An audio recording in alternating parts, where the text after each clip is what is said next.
sa isang mundong pinaghaharian ng digmaan, pagtataksil at walang humpay na pagdanak ng dugo.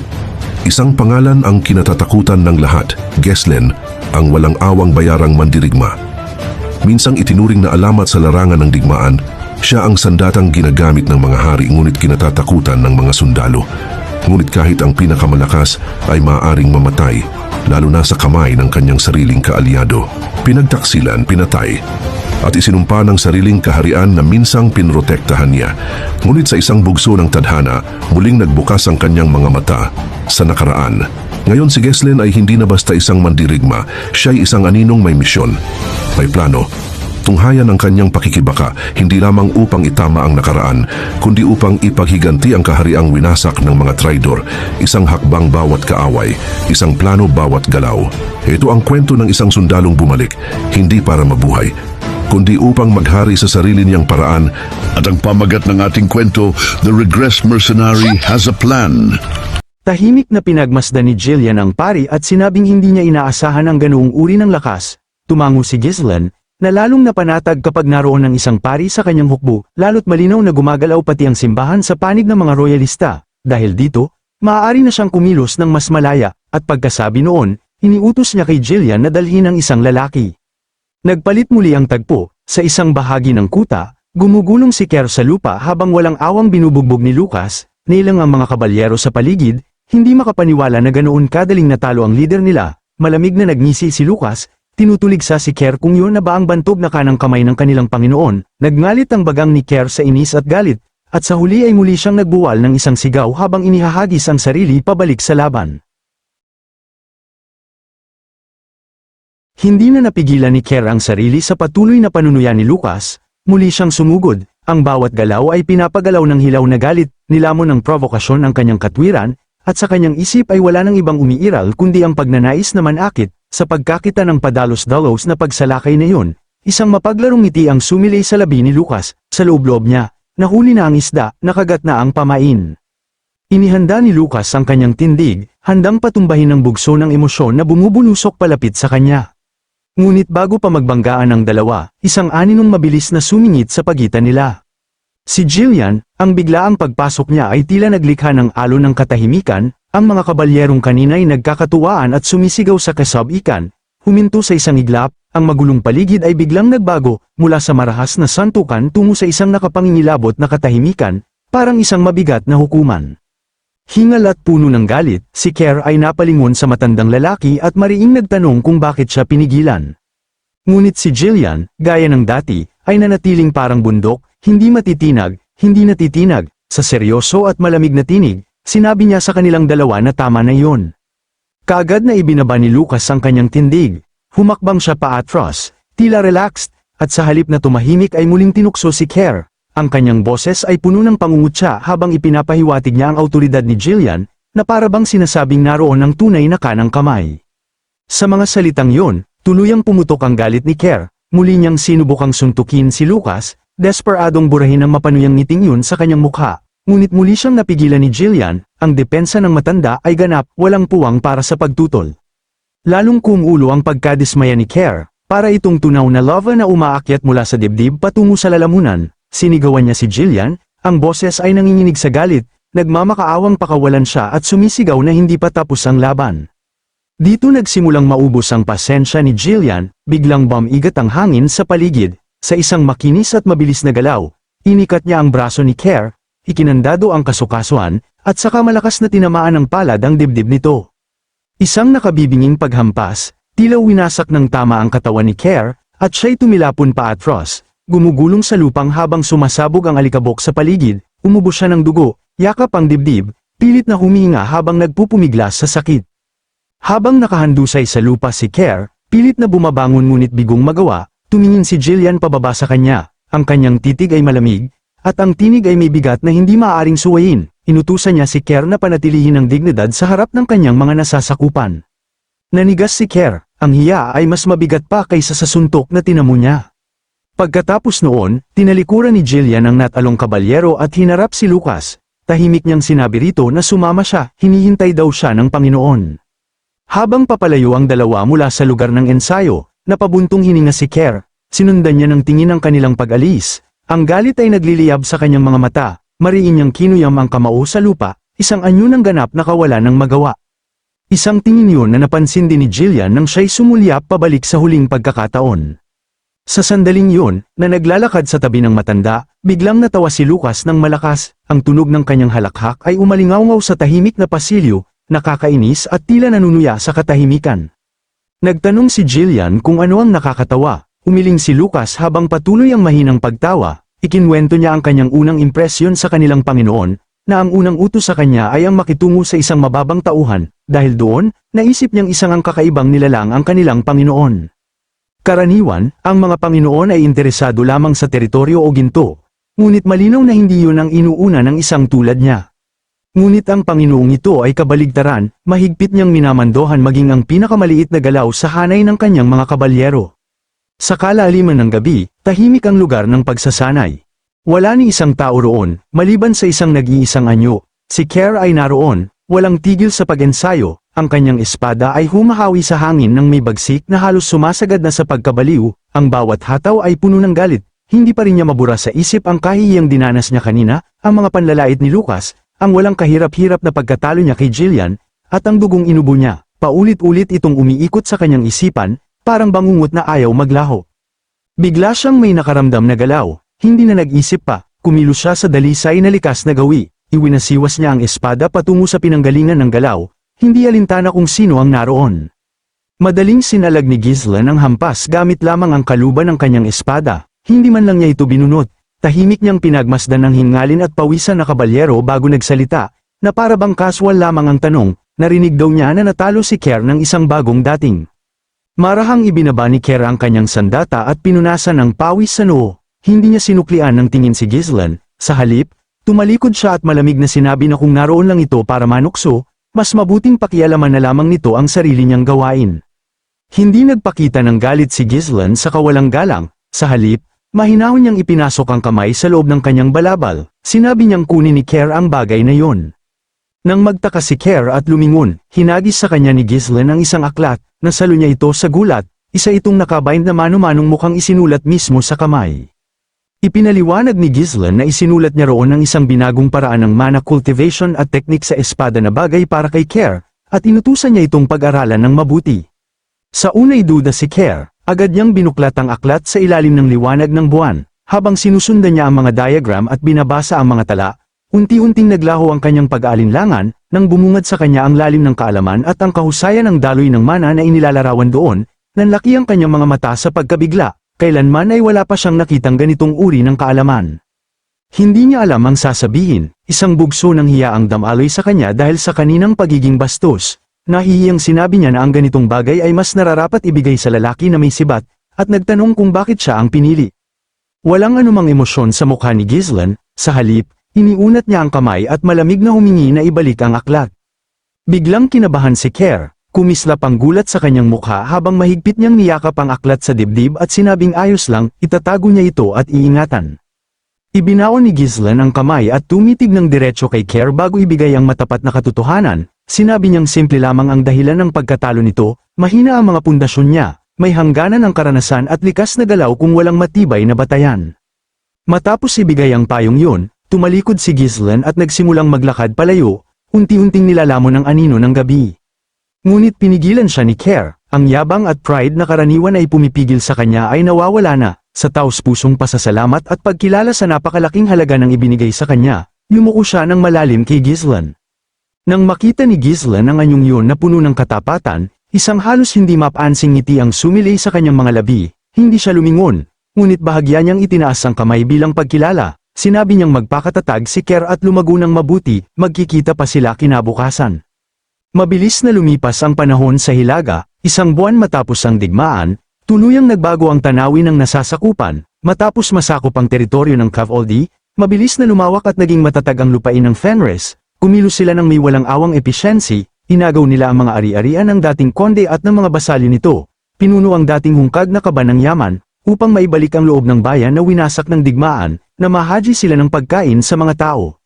Nang mapasa kamay nila ang pinakamalaking minahan ng bakal sa Hilaga, sumigla ang ekonomiya, ang mga dating pinagsamantalahan na manggagawa ay ginantimpalaan, kaya't agad na tumaas ang produksyon, Mas mabilis at mas dekalidad ang kanilang nagagawa kaysa bago ang pananakop. Dahil dito, maayos nilang napaunlad ang teknolohiya at nakakuha ng mas mainam na sandata, hindi na sila mangangamba sa kakulangan ng yaman. Ang lupain ng Fenris, na dati isang naghihikahos na baronya, ay tuluyan ang naging isang makapangyarihang puwersa. Sa isang pulong ng estratehiya kasama ang mga pinagkakatiwalaang tauhan ni Gislen, nangingibabaw ang tagumpay sa kapaligiran. Tumingin siya sa paligid ng mesa at sinabi na dahil yun sa ambag ng bawat isa, wala na raw mangangahas na maliitin ang Fenris ngayon. Si Claude, gaya ng nakagawian, ay hindi mapigilan ng sigla. Sinabi niyang siyempre, kasama na ang per diem, isang katlo ng hilaga ang kanila na, ibig sabihin, hindi na sila nakabababa sa populasyon o lakas militar. Malapad ang kanyang ngiti, handa raw silang harapin kahit si Desmond, si Almond, o sino mang dumating. Napabuntong hininga si Gislen sa loob, saka marahang nagsenyas kay Wendy upang agad na patigilin si Claude. Kumikilos si Wendy, kumislot ang kanyang mga daliri, at hinayla niya ang di nakikitang hibla na parang nakapulupot sa leeg ni Claude. Bigla itong humigpit, nawalan siya ng kakayahang magsalita, nagkamot sa leeg habang tahimik na nauutal. Mula sa gilid, nagkomento si Belinda habang umiikot ang mga mata, kailanman daw ay hindi marunong manahimik si Claude. Hindi pinansin ni Gislen ang pakikibaka ni Claude, sa seryosong tinig, hinarap niya ang silid at sinabing masyado pang maaga para magdiwang, hindi pa raw nawawala ang pangunahing banta. Pinakawalan ni Wendy ang hibla, malakas na umubo si Claude, hirap huminga habang minamasahe ang namumulang leeg. Ngunit bilang si Claude, nagbiro pa rin siya, akala raw niya ay kahit isang panahon man lang ng pahinga ay karapat-dapat na.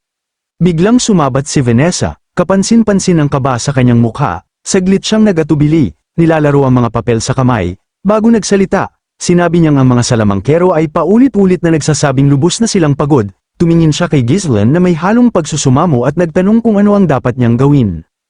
Ilang ulit nang nagtangkang tumakas si Alfoy, at sa bawat pagkakataon ay muli siyang nahuhuli. Walang bakas ng awa sa mukha ni Gislen nang malamig niyang sabihin na, kung tutuusin sa papel, isa lamang silang mga alipin, ang tuwirang lohikang yun ay nagpayanig kay Vanessa. Napabulol siya, hindi alam kung paano tutugan sa ganoong kalupitan. Pagkaraan, sinabi ni Gislen kay Vanessa na huwag masyadong mag-alala. Isang halos di mapansing madilim na ngiti ang sumilay sa kanyang mga labi, may pari naman daw sila. Sa pansamantalang pasilidad medikal, isang eksenang maaaring tawaging banal na bangungot ang nagaganap. Inuusal ng pari ang sipayut ang dasal habang ginagamot si Alfoy. Kumikislap ang banal na liwanag sa kanyang mga kamay habang binibigkas niya ang panalangin sa ngalan ng Diyos ang siwana.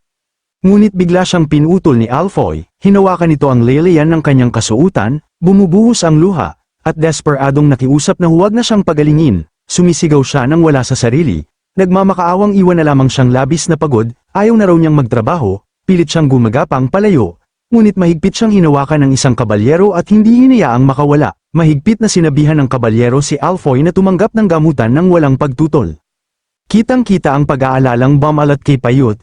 Tahimik siyang nagtanong sa kanyang Diyos ang siwana kung tama ba ang paggamit ng banal na kapangyarihan sa ganitong paraan, ang paghilom sa mga taong lubhang pagod, para lamang piliting magtrabaho muli. Para sa kanya, tila nilalapastangan nito ang mga sagradong panuntunan. Napapatanong siya kung kailan siya ibabalik ng Panginoon. Ang sabi raw ay kaunting tulong lamang ang kailangan niya. Lumapit si Gislen sa pari mula sa likuran. Nang banggitin niya ang pangalan nito, nagulat si Payot at bahagyang napatalon. Sa kanyang harapan, nakita niyang ganap ng healed si Alfoy at hinihila na pabalik sa trabaho. Sinabi ni Gislen sa pari na tumaas na raw ang banal niyang kapangyarihan. Hindi makapaniwala si Payot. Tiningnan niya ang sariling mga kamay na may pagtataka at sinabing hindi niya iyon napansin. Tahimik na manatyagan siya ni Gislen. Sa kanyang isipan, ang banal na kapangyarihan, di tulad ng mana, ay hindi lumalakas sa pamamagitan ng simpleng pagsasanay. Isa itong misteryosong puwersang tanging ang mga may kaloob lamang ang nakagagamit, gaya ng inaasahan. Hindi pangkaraniwang pari si Payot, pambihira ang potensyal nito. Pagkaraan, tinanong ni Gislen si Payot kung nakaramdam ba siya ng anumang hindi komportable habang nananatili roon. Kinabahan ng parit na uutal habang sumasagot na wala naman, ngunit nang mag-ipon ng lakas ng loob.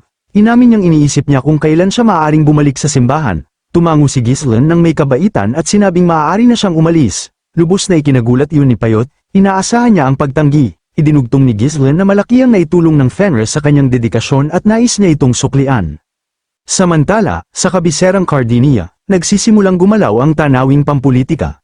Nang kumalat ang balita na nagwagi si Baron Fenris sa digmaan, sari-sari ang naging damdamin ng taong bayan.